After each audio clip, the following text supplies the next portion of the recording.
Salutare tuturor! Eu sunt Dominic, de vreo 5 luni pe YouTube.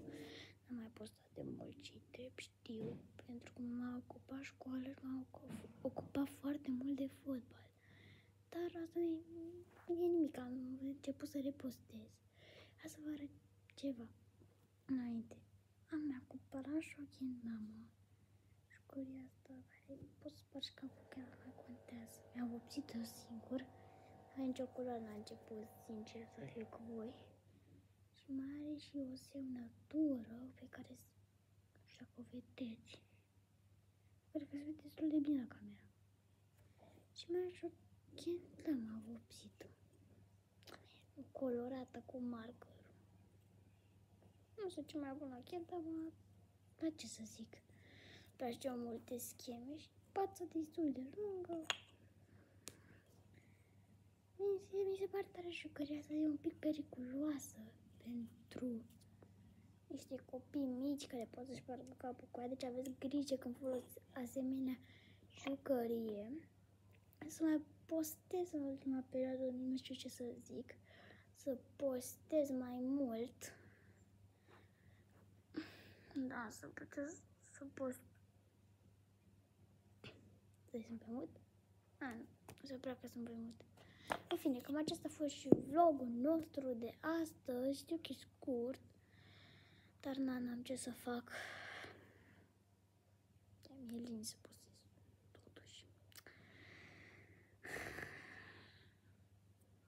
Ce să mai zic pe vlog? Azi de 5 luni. Azi schimbăm mai și tuns.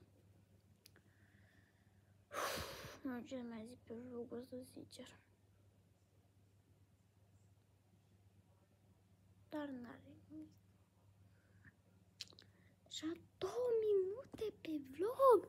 Atât de repede a trecut. Stai un pic, n-are sens.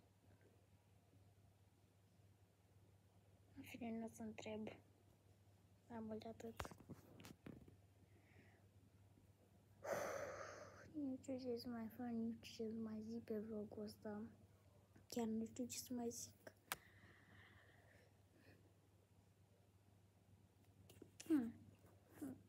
Dacă vreți să mai postăm partea 3, ora de sport, să știți că puteți să postăm cu orice, cu genuflexiuni, cu să stau în plen, cu orice vreți voi pe acest canal. Și să nu uitați să vă abonați, că mă ajută foarte, foarte mult. Dați un like, că mă ajută extrem de mult. Și dacă vreți să mai facem episoade din ora de sport, partea 3, să vă abonați. Și voi, că mă ajută foarte mult, repet. Eu sunt Dominic, v-am pupat, pa, pa, și dacă vreți să mai postăm, dați like la 5 like-uri. O să facem un nou episod. Nu știu, un episod, o să văd eu. O să postez din ce în ce mai des, o să aș vrea. Facem și ora de sport partea 3 dacă vreți. Am fost Dominic, nu uitați să vă abonați, mă pat, pa, pa.